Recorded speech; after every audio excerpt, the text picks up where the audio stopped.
पत्रकार बंधुओं का, छायाकार बंधुओं का, इलेक्ट्रॉनिक मीडिया के सभी साथियों का हार्दिक स्वागत अभिनंदन। क्या कहना है? देखिए, मैं ये समझता हूँ आज एक होड़ लगी है सरकारी नौकरी की। कोई भी सरकार, चाहे वो चौधरी भूपेंद्र सिंह हुड्डा जी की सरकार 10 साल रहे, उस टाइम भी युवा तो इतने ही थे और थोड़े बढ़ गए, 5 साल 10 साल उनकी उम्र ज़्यादा हो गई। लेकिन जो सरकारी नौकरी को ही केवल नौकरी मानते हैं, उनके लिए बेरोजगारी बढ़ी है। लेकिन जो नौकरी की बजाय सरकार ने प्रयास किए हैं कि रोजगार देने वाले बने, चाहे वो छोटी इंडस्ट्री लगा करके स्थान स्थान के ऊपर इस बात का प्रयास किया जा रहा है कि वो अपनी इंडस्ट्री लगाए, लोगों को रोजगार दें, या प्रदेश के अंदर और बड़े बड़े जो कारखाने हैं वो आए, आईटी इंडस्ट्री आए। आईटी के अंदर आज जॉब्स जो हैं आईटी के अंदर बहुत है। तो उस तरीके से केवल सरकारी नौकरी को नौकरी मानना ये उचित नहीं है। हमने HKRN के अंदर भी लाखों लोगों को भर्ती किया हुआ है। उसको हम ये नहीं कहते कि भी वो, अब वो जो HKRN वाले हैं वो भी वहाँ जाते हैं इंटरव्यू देने के लिए, हालांकि वो सरकारी उसमें लगे हुए हैं, लेकिन क्योंकि वो उनको पक्की नौकरी चाहिए, तो इसलिए इस प्रकार से इतनी संख्या जो है वो बढ़ती है। हर आदमी को ये लगता है कि सरकारी नौकरी ही मेरी पूरी जिंदगी का एक समाधान है। भूपेंद्र हुड्डा ने यह भी कहा है कि भाजपा के पिछले 9 साल में कोई हरियाणा में बहुत बड़ी समस्या नहीं है, छोटी छोटी समस्याएं, और वो भी समस्याएं जो हमने काम शुरू किए हैं ट्रांसपेरेंसी लाने के लिए, पारदर्शिता लाने के लिए। जैसे एक योजना शुरू हुई कि 60 वर्ष जब किसी की भी आयु होगी, स्वतः अपने आप उनकी पेंशन चालू हो जाएगी। बहुत सारे केसेस के अंदर हुआ है, लेकिन इक्का दुक्का कुछ ऐसी भी जानकारी आई कि उनकी आयु 61 वर्ष की होगी, 1 साल के अंदर उनकी पेंशन नहीं लगी। तो इसी प्रकार से किसी न किसी कोई आईडी की थोड़ी बहुत कहीं गलती रही होगी, या छोटे मोटे काम जो हैं, कोई शमशान घाट के अंदर रास्ता तो बना था, ये पानी आया, पानी के अंदर वो रास्ता बह गया। इस प्रकार की जो छोटी छोटी समस्याएं हैं, कोई भी बहुत बड़ी समस्या नहीं है। मैं समझता हूँ कि जो विकास से लोग संतुष्ट नजर आए। लेकिन जितनी छोटी समस्याएं आप बता रहे हैं, तो क्या प्रशासनिक व्यवस्था इतनी लचर हो गई है कि वो इन कामों को नहीं कर पाती? नहीं, देखिए, प्रशासन की जो व्यवस्था है वो काम कर रहे हैं। कुछ समस्याएं ऐसी हैं जिनका समाधान परमानेंट होता है। अब जैसे सड़क है, सड़क बनेगी, हमने 2015 के अंदर सरकार आई, लगभग पूरे प्रदेश के अंदर सड़कें बनी, लेकिन 6 साल के बाद दोबारा सड़कें बनी। अब वो जो प्रक्रिया है दोबारा से शुरू हुई है, कुछ सड़कें बन गई हैं, कुछ अभी बाकी हैं। या जैसे अब लाइट है, लाइट का बल्ब बदलना है या लाइट देनी है, या लाइट का वो परमानेंट नहीं है, कहीं ना कहीं थोड़ी बहुत प्रशासन की तरफ से या अधिकारियों की तरफ से कहीं ना कहीं कमी रह जाती है। वो भी शिकायतें आई हैं कि जो काम 1 महीना पहले हो जाना चाहिए था वो 1 महीने तक नहीं हुआ। लेकिन जब हमारे पास ये शिकायतें आती हैं, तुरंत अधिकारियों से बात करके उनकी समस्या का समाधान करने का प्रयास करते हैं। सर जी, पिछले दिनों के द्वारा सभी मंत्रियों को, सांसदों को, भाई पीछे बात का मन न करो,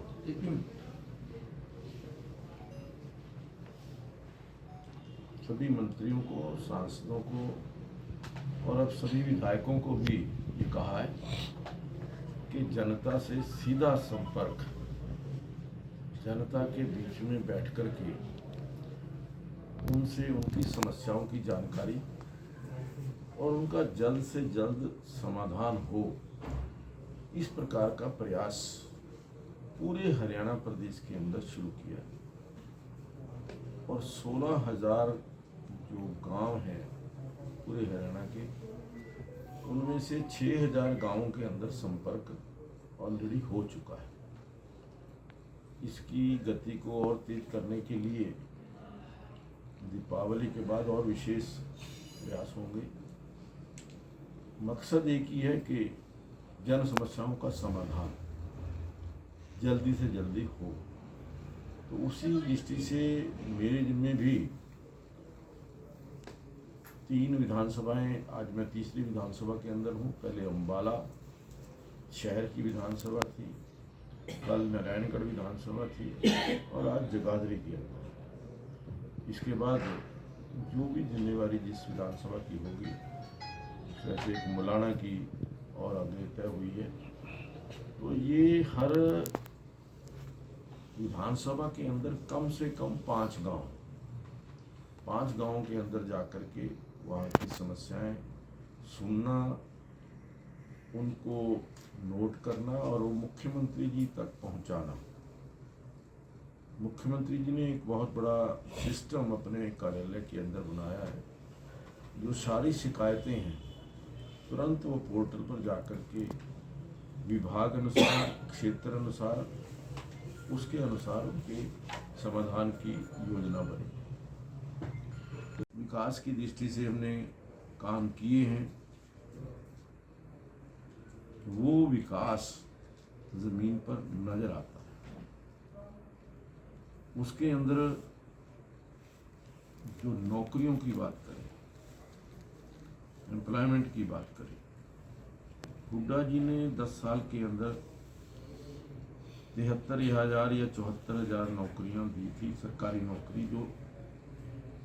लेकिन आदरणीय मनोहर लाल जी के काल के अंदर 9 साल के अंदर 1,15,000 सरकारी नौकरियां जो हैं वो युवाओं को दी गई। और फिर वही लोग जो ये हल्ला डालते हैं कि नौकरी नहीं, उनसे 1.5 गुना नौकरियां हमने उतने ही कार्यकाल के अंदर दी हैं। और फिर जो नौकरी दी है, बिना सिफारिश के, बिना किसी पैसे के, आगे की जो परिस्थिति है उसके बारे में आप भली भांति जानते हैं। आज ऐसे ऐसे युवाओं को नौकरी मिली है, शायद उन्होंने कभी सोचा भी नहीं होगा। गरीब व्यक्ति घर के अंदर जब अपॉइंटमेंट लेटर गया है तो उनकी खुशी का ठिकाना नहीं रहा कि हमारे पास तो कोई सिफारिश नहीं थी, हमने तो कोई पैसा नहीं दिया और हमारी अपॉइंटमेंट हो गई। तो ये एक विशेषता जो सरकारी भर्ती के अंदर सरकार से हुई है। और मैं तो अपने क्षेत्र का बता सकता हूँ कि 10 साल चौधरी भूपेंद्र सिंह हुड्डा जी मुख्यमंत्री रहे, हमारे पंचकुला जिला के अंदर एक भी कोई HCS सिलेक्शन नहीं हुई थी। और अब पिछले 10 साल के अंदर उनकी योग्यता के आधार पर 10 लोगों की HCS के अंदर सिलेक्शन हुई। सीखने की प्रक्रिया कभी खत्म नहीं होती, सीखने की प्रक्रिया तो हमेशा जारी। लेकिन हमने सीखने के लिए ट्रेनिंग सेंटर, वहाँ पर ई विधान सेवा केंद्र, उसके अंदर चाहे हमारे विधायक हैं, मंत्री हैं, या हमारे अधिकारी कर्मचारी विधानसभा के हैं, या सरकार के सेक्रेटेरिएट के कर्मचारी अधिकारी भी वहाँ आकर के ट्रेनिंग लेते हैं। वहाँ हमने परमानेंट स्टाफ जो है 20 लोगों को रखा हुआ है जो उनको ट्रेनिंग देते हैं। वो अब विधायक किसी दिन कमेटी की मीटिंग में गए हैं, 2 घंटे बचे हैं, वो वहाँ बैठ करके अपना कुछ भी वहाँ सीख सकते हैं, पूछ सकते हैं। आपको शुभ समाचार मिलेगा। कब तक, कहाँ तक काम पहुँचे सर? बस मैंने कहा ना, ज़्यादा देर की बात नहीं, जल्दी हो जाएगा। अच्छा, इसमें ये विधानसभा की बात थी। हाँ। जो विधायक थे वो कितना सीख पाए या नहीं? देखिए, मैं विधानसभा के बारे में तो शायद मैं कर ही नहीं पाया, आपने पूछा भी नहीं। हमने विधानसभा के अंदर बहुत बड़े परिवर्तन किए हैं। जैसे आपने ई विधानसभा की बात की, हमने ई विधानसभा की जो प्रक्रिया है लगभग 2 साल पहले शुरू की थी। उससे पहले कोरोना था, कोरोना के अंदर नहीं हो पाई। लेकिन 1 साल के अंदर जो 18 MOU मिनिस्ट्री ऑफ, जो हमारी पार्लियामेंट्री अफेयर्स मिनिस्ट्री के साथ सभी विधानसभाओं ने किए हैं, उन 18 में से हम तीसरे स्थान पर आज हमारी विधानसभा जो है वो ई विधानसभा बनी है। और उसमें 1 साल के अंदर जो अंदाज़ा है 5 करोड़ से 7 करोड़ रुपए तक का पेपर की बचत हुई है। दूसरा, मैं एक आपकी जानकारी के लिए कि जो काम 48 साल पहले या 50 साल पहले हो जाना चाहिए था।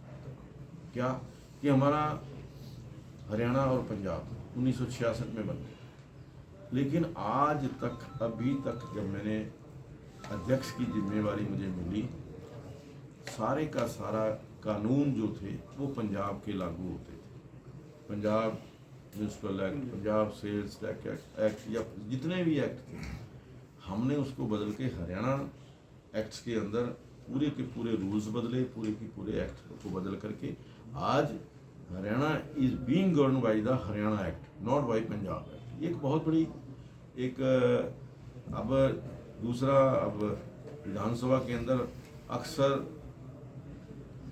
जो अध्यक्ष है उस पर ये आरोप लगता था कि ये जो क्वेश्चन लगते हैं, विधायक क्वेश्चन भेजते हैं, ये इसके अंदर फेवरेटिज्म होता है, अपने जो विधायक हैं उनके क्वेश्चन लगते हैं। हमने प्रणाली शुरू की ड्रॉप लॉट से और बड़ी सक्सेसफुल है, किसी को कोई शिकायत नहीं है कि भी आज उसका क्वेश्चन नहीं लगा। हम उनकी प्रेजेंस में ही, विधायकों की प्रेजेंस में जब ड्रॉ निकालते हैं तो उनको ही लगता है कि हाँ नहीं फेयर तरीके से हमारे साथ। और इसके अलावा आज विधानसभा के अंदर 50 साल तक हमारे संविधान के शिल्पकार मैं कहूँगा डॉक्टर भीमराव अंबेडकर, एक संवैधानिक संस्था के अंदर उनकी मूर्ति ना होना या उनका वो ना होना, हमारी सरकार आई, डॉक्टर भीमराव अंबेडकर जी का जो आदमकद जो वहाँ पर मूर्ति है उसकी स्थापना हमने विधानसभा के अंदर की। आज महाभारत जो पहचान है हरियाणा की भगवान श्री कृष्ण जी से और कुरुक्षेत्र से, हमने विधानसभा के अंदर वो जो गीता का संदेश देते हुए रथ के ऊपर वो चित्र विधानसभा के अंदर लगवाया। आज जो हमारे स्वतंत्रता सेनानी हैं, किसी ने याद नहीं किया, आज हमने जो फ्रीडम फाइटर्स गैलरी है वो विधानसभा के अंदर बनवाई है, ताकि हम हरियाणा प्रदेश के जो हमारे फ्रीडम फाइटर्स हैं उनको तो कम से कम लोगों को जानकारी हो। और हमने एक और नई जो किसी भी विधानसभा के अंदर नहीं, कि कोई भी विधायक अब सत्र के दौरान तो प्रश्न पूछ सकता है, लेकिन उसके बाद नहीं पूछ सकता था। अब हर महीने 3 प्रश्न कोई भी विधायक किसी भी डिपार्टमेंट से, किसी भी अधिकारी से पूछ सकता है और उसका 21 दिन के अंदर जवाब आना जरूरी है। तो ये प्रक्रिया हमने अपनी विधानसभा के अंदर नई शुरू की है। बेस्ट लेजिस्लेटर अवार्ड हमने शुरू किया। बेस्ट लेजिस्लेटर जो अच्छा कार्य विधायक जो करते हैं विधानसभा के अंदर, बाहर, कमेटीज के अंदर, उनको भी हमने प्रोत्साहन करने के लिए बेस्ट लेजिस्लेटर अवार्ड। तो कुछ नई चीज़ें हमने शुरुआत की हैं। तो मैं लगता है कि भी विधानसभा के अंदर कोई आपका सुझाव होगा, उसको भी हम जरूर इम्प्लीमेंट करेंगे। इसमें सर लास्ट जो डिजिटल